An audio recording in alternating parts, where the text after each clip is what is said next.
Have you ever wondered what it would look like when a future king breaks centuries of royal tradition for love? The world expected a polite announcement, a charming photo, perhaps a brief statement from the palace.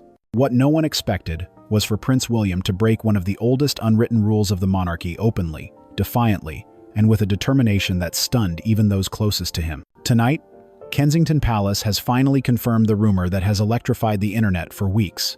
The name chosen for William and Kate's fourth baby carries a meaning so powerful, so emotionally loaded, that senior royal advisors fought hard to keep it from ever seeing the light of day. And yet, William refused to bend. Hidden delicately within the baby's full name, placed not as a headline but as a heartbeat, lies the name Diana. Not shouted, not staged, not used as a political shield. Instead, it rests like a precious gem tucked safely beneath layers of tradition. A tribute so intimate that it feels almost like a secret whispered from a son to the mother he lost long before the world was ready to let her go. It is a name that once divided the palace, shook a nation, and changed the monarchy forever. And now, it has returned, wrapped in love, and chosen with purpose. The palace had tried to prevent this. Behind the grandeur of official smiles and polished statements, there was a fierce, private battle. Advisors warned William that reviving Diana's name would reignite controversies the crown wanted buried. They insisted the monarchy needed stability, not sentiment. They urged him to pick something safe, predictable, historically acceptable. But William listened politely, then told them the truth with a calm firmness that stunned the room. This name is not for the crown. This name is for my mother. From that moment on, nothing, not tradition, not pressure, not fear, could stop him. What the world didn't know was that at 3:12 a.m., inside a dimly lit private wing of St. Mary's Hospital, the final decision was sealed. Security tightened. Phones were confiscated. Senior staff held tense, whispered discussions. And in that room, William submitted the envelope containing the baby's name, an envelope he had guarded like a sacred trust. Hours later, the palace issued its carefully worded statement. A name of special significance will be revealed in due time. Those 8 words sent the world into a frenzy, but they barely scratched the surface of what truly happened that night. And then came the moment that exposed everything. At a children's center visit days later, a little girl handed Kate a drawing and innocently said the name Diana. Kate's hand rose instantly to her heart, her eyes shining with emotion she could not disguise. That single gesture confirmed what millions had already begun to believe. The name chosen for this child was not just a name, it was a promise, a love letter, and a legacy carried forward. The real question now is simple, and yet it shakes the monarchy at its core. What made William willing to defy an entire institution just to protect a single name? Stay with me, because the answer reveals more about him, his mother, and the future of the crown than anyone ever imagined. The moment that splintered the internet did not erupt from a dramatic newsroom revelation or a palace slip-up broadcast on live television. It came quietly, almost innocently, from a single human breath, one weak moment, from someone who had spent years guarding royal secrets with near military discipline. The irony was cruel but fitting. In the royal world, it is never the loud events that set history in motion, but the whispers. It happened on a Wednesday, a day so ordinary that no one watching could have imagined the monarchy was about to be thrust into a global storm.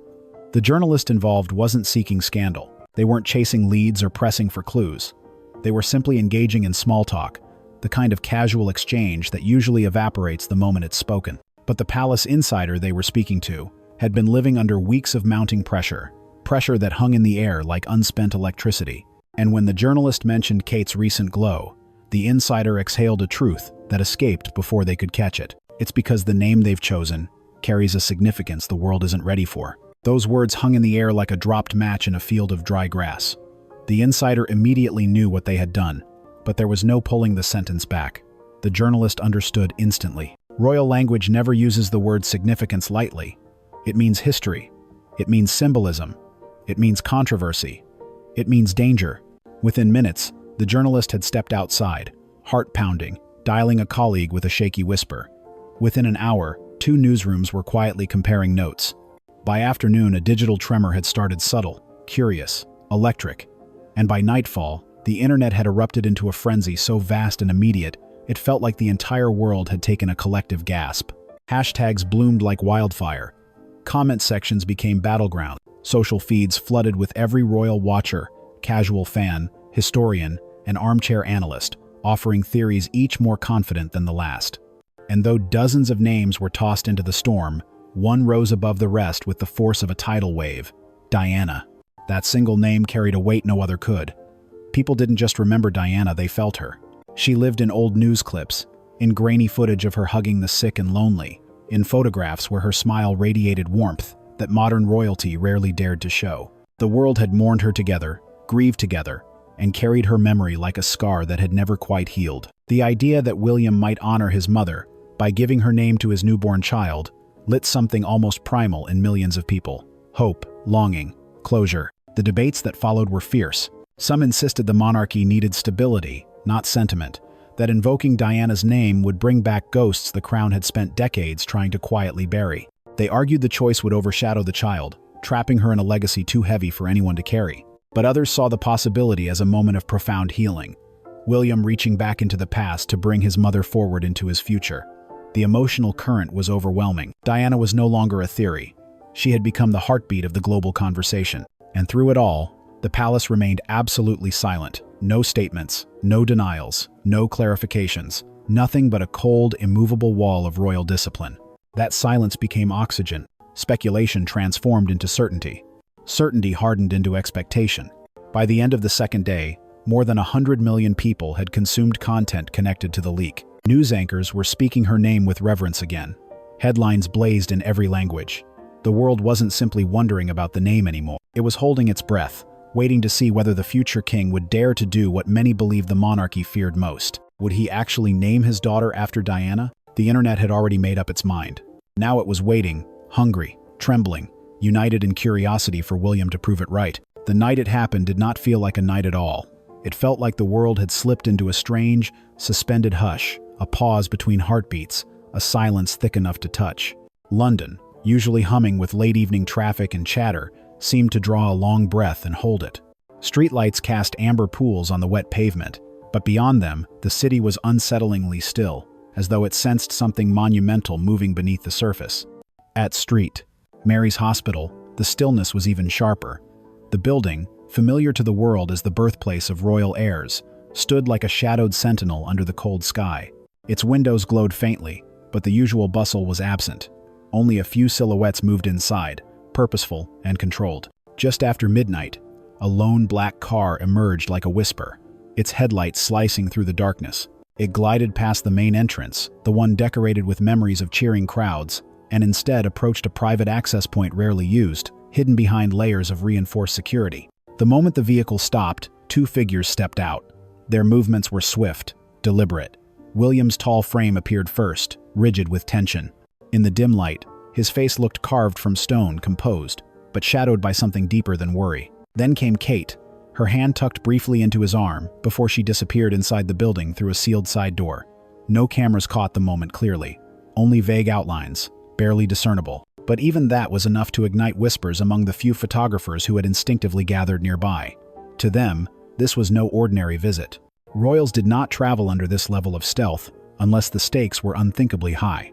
Inside the hospital, the air felt charged. Staff members moved with focused urgency, guided by protocols so rarely activated that they almost seemed ceremonial.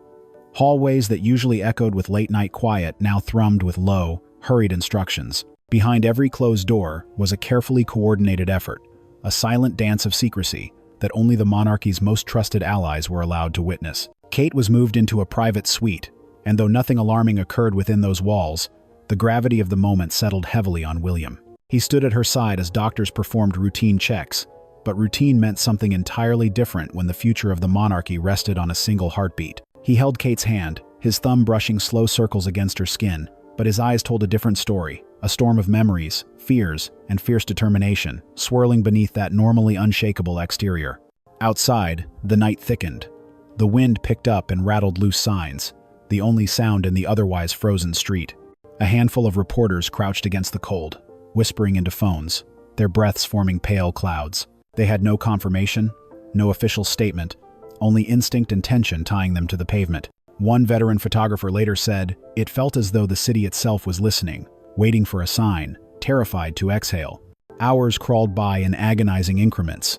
The glow of streetlights softened as dawn crept closer, brushing the sky with watery gray. People across the world sleepily reached for their phones, only to bolt upright when the palace notification flashed across their screens. It was short, barely a paragraph, written in the stiff elegance characteristic of royal announcements. Yet its message shattered the quiet. Kate was pregnant. The fourth royal baby was coming. The news moved like lightning. Within minutes, anchors were breaking into scheduled programming with breathless excitement. Within an hour, social media became a roaring river of celebration. The joy was instant, overwhelming. In cities thousands of miles apart, strangers shared the same moment of wonder. Streets in London spilled with early crowds, some still in pajamas, clutching coffee and phones as if needing physical proof the news was real. But beneath the cheers lingered something else. Something sparked by the final sentence of the statement. It mentioned a name of special significance, a phrase that reignited the fever of speculation with renewed intensity. The surge of emotion that had filled the night did not fade with the sunrise. It sharpened. And as the world celebrated outside the hospital walls, William stood at the window of Kate's suite, watching light spill into the morning sky. He knew the joy unfolding across the globe. He knew the hope. But he also knew something the world did. Not something sealed in an envelope hidden deep inside the palace. A truth waiting for the right moment to rewrite history. The days following the hospital announcement unfolded with a strange contradiction, public celebrations swelling like a rising tide, while inside the palace, an invisible storm tightened its grip on the future king and queen. The world saw the smiles, the waves, the carefully composed photographs of William escorting Kate to a waiting car. But behind the stone walls and velvet curtains, the monarchy was bracing for a confrontation no one wanted, but everyone sensed was coming. Kate felt it most in the quiet moments. Each morning, she awoke to the soft flutter of new life within her, reminders that joy still lived beneath the surface of the chaos. Yet every knock on the door, every message delivered on thick cream stationery, carried the tension of an institution struggling to control a narrative it no longer fully understood. The whispers in the hall grew sharper. The looks between advisors grew tighter. And the silence, the deliberate, suffocating silence about the name, had become a battlefield of its own. William wasn't blind to the rising pressure. He watched it coil through the palace corridors, watched it slip into conversations disguised as polite concern. He recognized the tone because he had heard it all his life. Tradition, they said, must be protected. Stability must come first. Every child born into the monarchy carried not just a name, but a legacy, a weight, a responsibility. The advisors believed they were guardians of continuity, but William knew better. He could see the fear behind their arguments. A name wasn't just a name to them, it was power. It was narrative. It was history shaped by careful hands, not by the raw truth of the heart. One cold evening, just as winter began to settle over Windsor like a heavy cloak, the pressure finally stepped out of the shadows. William and Kate were summoned to a meeting in one of the palace's oldest rooms, a chamber lined with portraits of monarchs who had stared down wars, uprisings, betrayals, and storms far greater than anything trending online. Yet in that room, the air crackled as though history itself were waiting to see which side William would choose. The advisors delivered their arguments with polished precision. They spoke of the past, of precedent, of names chosen to preserve balance and structure. They warned of reopening wounds better left undisturbed, of provoking the press, of stirring emotional tides the monarchy might not survive. They insisted the public frenzy around the leak was proof that certain names carried too much fire, too much memory, too much danger. Kate listened quietly, her hands folded in her lap, her posture graceful but alert. She had learned over the years to read the room the way she once read textbooks, carefully, thoughtfully, searching for the truth beneath the surface. She saw the fear behind the advisor's composure. She also saw how deeply William's stoic expression masked the storm gathering inside him. When the advisors finally finished, the silence that followed was so deep it felt ancient. William stood slowly. His voice, when he spoke, was calm, but carried a weight that silenced even the ticking of the room's old clock. He acknowledged their concerns, but his words cut with clarity. This child would carry a name chosen from love, not caution. A name that honored truth, not fear. A name born from memory, not politics. The temperature in the room seemed to drop. No one dared interrupt. And in that stillness, Kate reached out and slid her hand into William's, a gesture so subtle, so intimate, so resolute that even the sternest advisor felt its finality. The meeting ended without a single raised voice, but its impact was unmistakable. The monarchy had felt a shift. For the first time in a long time, William wasn't speaking as the future king. He was speaking as a son. That night, when the palace finally grew quiet, The envelope containing the chosen name remained locked away in the antique drawer where William had placed it. But something had changed. The decision was no longer a secret carried by two people. It was a line drawn in history, a promise protected by both heart and crown. Outside, the lamps along the palace grounds flickered in the frost-tipped air. Inside, William stood by the nursery window, watching the snow begin to fall. He knew the storm was far from over. The world would soon demand answers. And when the time came, he would give them one name, one bold, impossible, luminous name that would reshape everything. The morning chosen for the announcement began with an unnatural quiet, the kind that settles before something irreversible happens.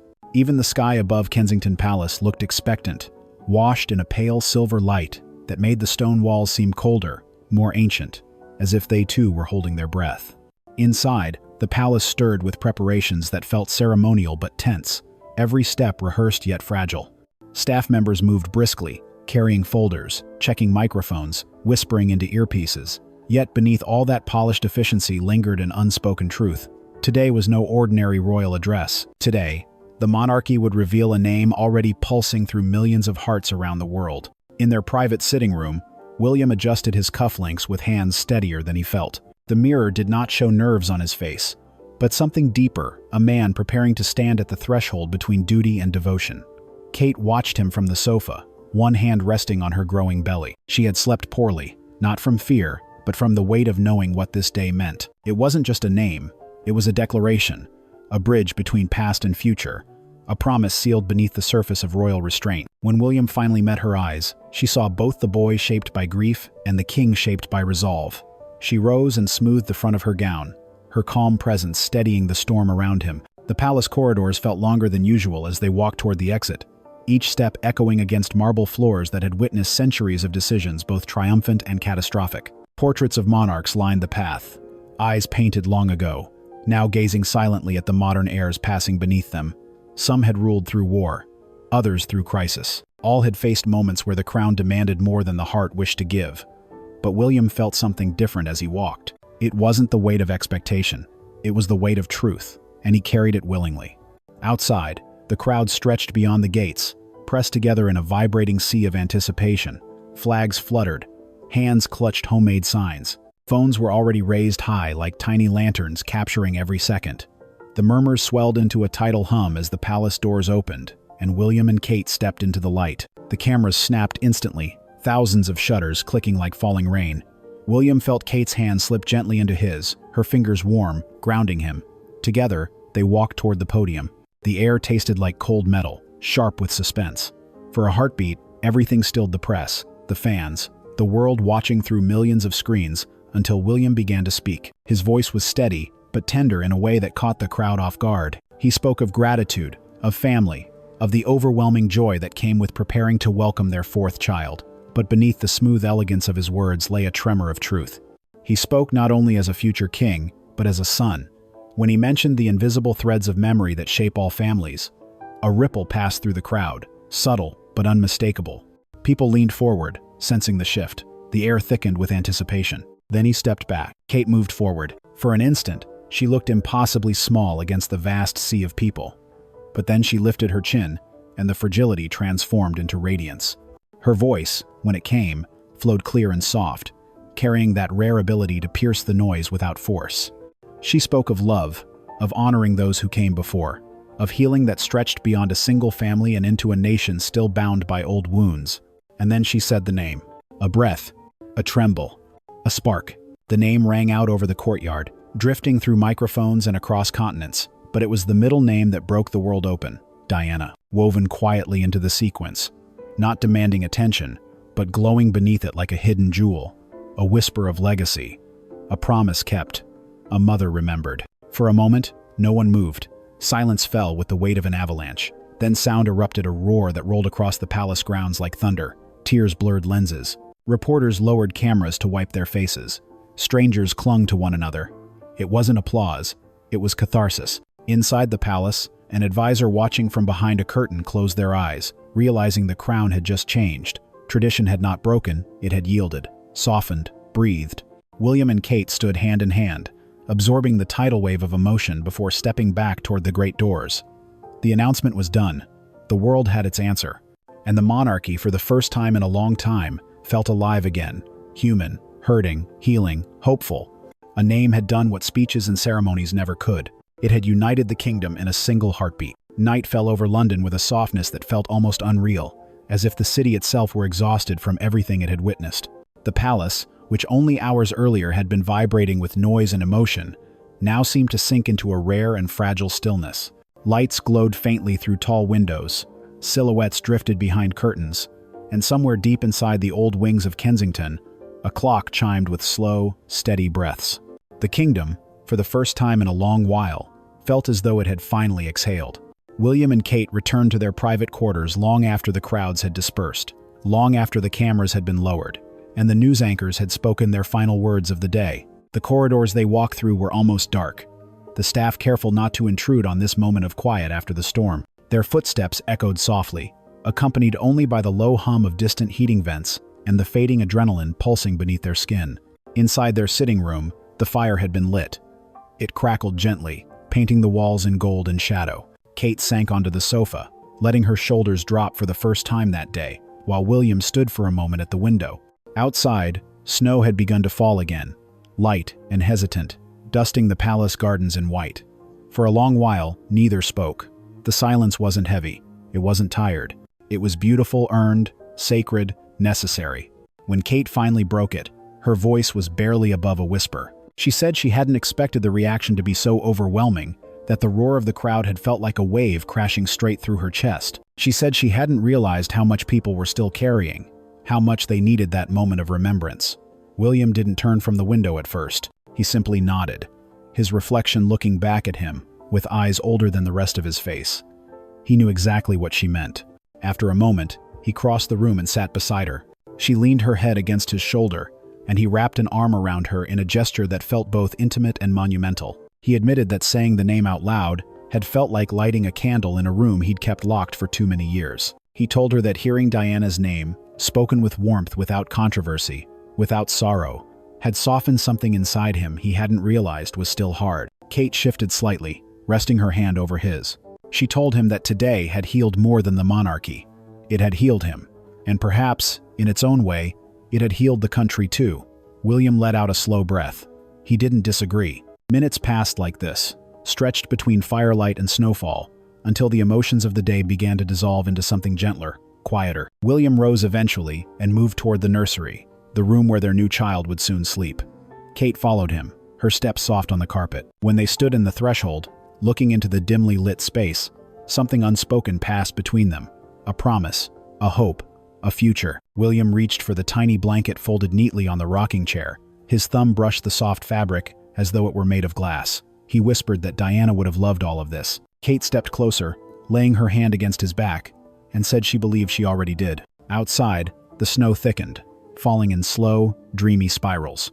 The lights of London blurred beyond it, turning the world beyond the palace into a haze of white and gold. Somewhere in the streets below, people were still talking, still celebrating, still replaying the moment when a name bridged past and present with the simplest, quietest grace. William and Kate lingered in the nursery doorway a little longer, wrapped in memories and anticipation.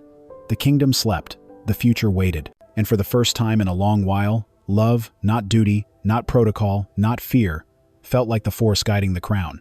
A name had changed everything, and in the soft glow of the firelit corridor, they finally allowed themselves to feel its miracle. Morning returned slowly to Kensington, quiet and pale, as though it too understood that the world had changed overnight. The snowfall had stopped, leaving the gardens blanketed in white, the branches heavy and still. Within the palace, warmth drifted through the corridors, subtle, golden, touched by the echo of yesterday's revelation. But something deeper lived in the air now, a sense of beginning. William was the first to wake. He moved carefully so as not to disturb Kate, then stood at the window, watching a faint blush of sunrise spread across the sky. The city beyond the palace walls looked peaceful, softened by snow, but he knew the world outside was roaring with life. Front-page headlines, morning broadcasts, millions of conversations sparked by a single name spoken on a winter morning. Yet here, in this fragile pocket of quiet, it felt intimate and strangely small, as if the world had narrowed itself to the size of one growing family. Kate joined him moments later, her robe wrapped loosely around her, her eyes still heavy with sleep, but bright with something gentler. She stepped beside him, following his gaze to the snow-covered gardens. When she spoke, her voice carried the softness of dawn. She said that yesterday had felt like closing a door they had been afraid to touch. Now, standing there, she felt as though they had opened a new one filled with light. William slipped his arm around her shoulders. He didn't speak right away. Instead, he let the silence sit between them, a warm, alive silence that felt like a shared heartbeat. Eventually, he admitted he hadn't realized how much he needed the world to hear Diana's name spoken with love again. Not as a symbol of tragedy, not as a political lightning rod, but simply as a mother remembered. Kate leaned into him, telling him he had given the world something beautiful, something healing. And in doing so, he had given their child a legacy shaped by love rather than fear. They stood that way until the sun rose fully, casting long golden beams across the room. Somewhere in the palace, staff began to stir, and the day's noise prepared to return. But for these few remaining moments, they existed in a world untouched by duty or expectation. A new chapter had begun, not for the monarchy, not for the newspapers, but for their family. And as the light warmed their faces, William realized something with a clarity that felt like peace. This child, carrying a name born from devotion and memory, would step into a world already waiting with open arms. And that, he thought, was the true beginning of her story.